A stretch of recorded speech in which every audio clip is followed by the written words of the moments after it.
A paz do Senhor para todos, rendo graças a Deus pela vida de cada um de vocês e que o Senhor continue abençoando poderosamente a vida de cada um de vocês. Nesta tarde eu quero me ater, quero ser bem sucinto, que os irmãos me conhecem, sabem que não é de praxe eu estar enviando vídeos. Geralmente o Senhor me usa da maneira dele para que eu envie uma mensagem escrita. Mas hoje, à tarde, e não sei porquê, nos últimos dias, eu estou sendo impactado a enviar mensagem da palavra de Deus através do vídeo também. E nessa tarde o Senhor me traz uma palavra, embora que já comecei desde ontem a estar falando a respeito do nosso irmão Pedro, da atitude de Pedro, e das consequências, que Pedro teve por estar faltando nele vigilância. Eu quero ser bem sucinto, então quero ir já para a palavra que se encontra no livro do Mateus, capítulo 26, versículo 41, que diz: vigiai e orai para que não entreis em tentação.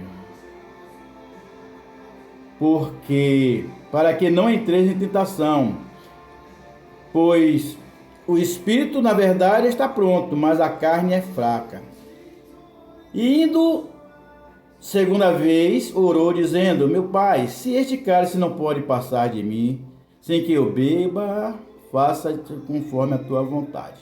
Mas eu quero estar chamando a atenção desse versículo, do versículo 41, sobre a questão da vigilância.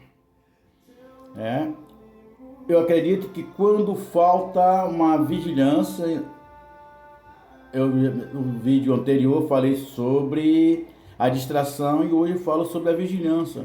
Porque quando falta uma vigilância, você vê que ele fala primeiro vigiar para depois orar. E aí quando falta uma vigilância, ele corre um grande risco. O primeiro risco que ele corre por falta da vigilância é a perda da sensibilidade espiritual. E por conta da perda da sensibilidade espiritual, decorre frustração. O homem passa a seguir Jesus, eu digo homem na forma natural, homem, mulheres, jovens, enfim. Ele começa a seguir Jesus de longe. E termina nessa frieza, nessa falta de conduta de um caminho correto. Ele começa então agora a sentar na roda dos escarnecedores. E o Salmo 1, ele é taxativo em dizer: bem-aventurado ao homem que não anda segundo o conselho dos ímpios, nem se detém no caminho dos pecadores, nem se assenta na roda dos escarnecedores. E se você for observar, por falta da vigilância, quando Jesus ele é conhecedor, ele é onipotente, onisciente, onipresente. E ele fala para os discípulos: olha, vamos vigiar, vamos orar, porque vai acontecer situações em que devemos estar vigiando. E o que acontece? E quando Judas vem para trair Jesus, beija o rosto de Jesus, meu Deus, a primeira coisa que Pedro fez foi tirar a espada da sua bainha e cortar a orelha de Malco. Daquele momento em diante ele começa a frustrar, porque diz: oxa, e agora, hein? Como é que está agora o meu crédito com Deus, o meu crédito com Jesus, por conta de uma atitude do qual ele me chamou a atenção? Guarda a tua espada. Aquilo ali ele frustrou. E daquele momento em diante, quando levam Jesus, aleluia, glórias a Deus, Pedro começa a ficar ressentido, com medo, triste, por conta de uma atitude que ele tomou por falta de vigilância. E eu tenho tenho observado, embora que eu não tenha saído ultimamente, tenho mais ficado dentro de casa, mas para isso a minha mente, o Espírito que habita em mim, da parte de Deus, tem me levado a situações do qual o homem natural, ele percebe como está o nosso mundo nos últimos tempos, como está a conduta nossa nos últimos tempos. Irmãos, eu quero me ater, eu quero ser bem sucinto, para que não seja um vídeo cansativo, mas nessa tarde Deus me direciona a falar a respeito da atitude do homem quando perde a sensibilidade espiritual. E muitos hoje, por falta de vigilância, perderam a sua sensibilidade espiritual. Isso é um fato gravíssimo quando ele perde a sua sensibilidade espiritual. E por conta disso, a Bíblia diz que Pedro começa a seguir Jesus de longe e abre-se uma brecha para ele, porque é dessa maneira que quando o homem começa a seguir Jesus de longe, o mundo ele oferece algo. Abre-se uma brecha, embora que ele esteja com brilho, embora que ele seja parecido, porque a Bíblia diz que a nossa imagem e semelhança de Cristo, ou que somos a imagem e semelhança de Cristo, embora que ele seja parecidíssimo, mas agora ele está fora, ele está sentado na roda dos escarnecedores. E a Bíblia diz que ele senta na roda dos escarnecedores ali para esquentar-se. E alguém disse: olha, você é um deles, porque você parece, você tem um brilho deles. E ele disse: eu não conheço. Mas até a sua fala é igual a deles. Se você tem uma nova formação, você tem um novo falar. Não conheço, Senhor. Já disse que não conheço.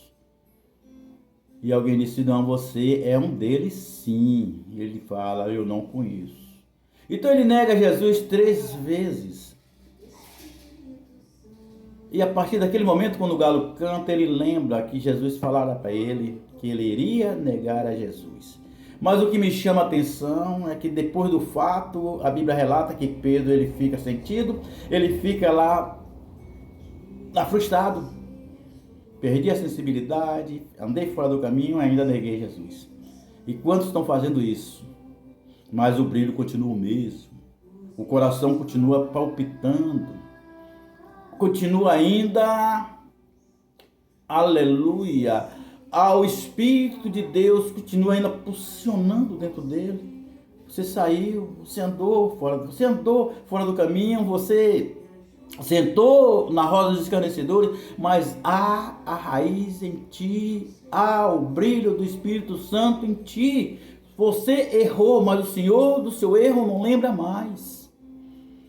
Talvez você esteja ainda ressentido com o erro de ontem e por conta disso quer abandonar, por conta disso está isolado, por conta disso está buscando outros caminhos, outros meios e outros lugares para sentar. Mas o Senhor nesta tarde, quem sabe, assim como ele disse para Pedro, quando ele busca Pedro para conversar com Pedro e pergunta: Pedro, você me ama? Porque Pedro já tinha tomado outra direção. Pedro agora já estava voltando para o lugar de onde Jesus tirou ele. E ele diz: Pedro, vem cá, meu filho, você me ama? E Pedro fica calado. Você me ama, Pedro? E quando diz a terceira vez, ele diz: Senhor, tu sabes. Mas ele já estava lá no lugar de onde o Senhor tirara ele e disseram: olha, a partir de hoje você vai ser pescadores de homens, não vai ser mais pescador de peixe. Mas quando ele erra, quando ele segue Jesus de longe, quando ele nega Jesus, ele volta para o lugar de onde Jesus tirara, que não era para ele estar voltando mais para lá. Mas Jesus é misericordioso. E eu lembro que quando Jesus ressuscita e ele aparece a Maria Madalena, e a primeira coisa que ele manda dizer: diga a Pedro que eu ressuscitei e voltei com ele.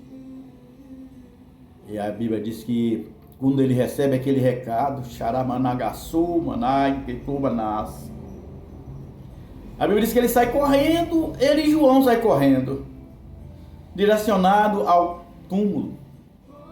Mas João chega primeiro.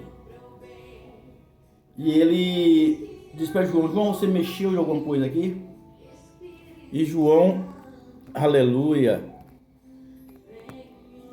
E João, ele diz a Pedro: não, Pedro, não entrei.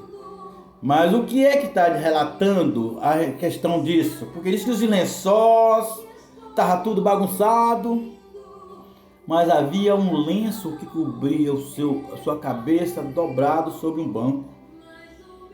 E Pedro entendeu aquela enigma, se ele vai voltar. Então é para isso, nessa tarde, que eu quero dizer para vocês que ele vai voltar. Talvez você estava esperando a segunda comprovação, a terceira comprovação. Você já tinha a segunda comprovação e nessa tarde Deus manda lhe dizer na terceira comprovação: Ele já voltou e já perdoou os seus pecados não lembra mais. Então é hora de voltar a congregar, é hora de voltar a andar na presença do Senhor. Que Deus em Cristo Jesus continue abençoando, guardando e livrando você de todo mal. A paz do Senhor e Deus abençoe.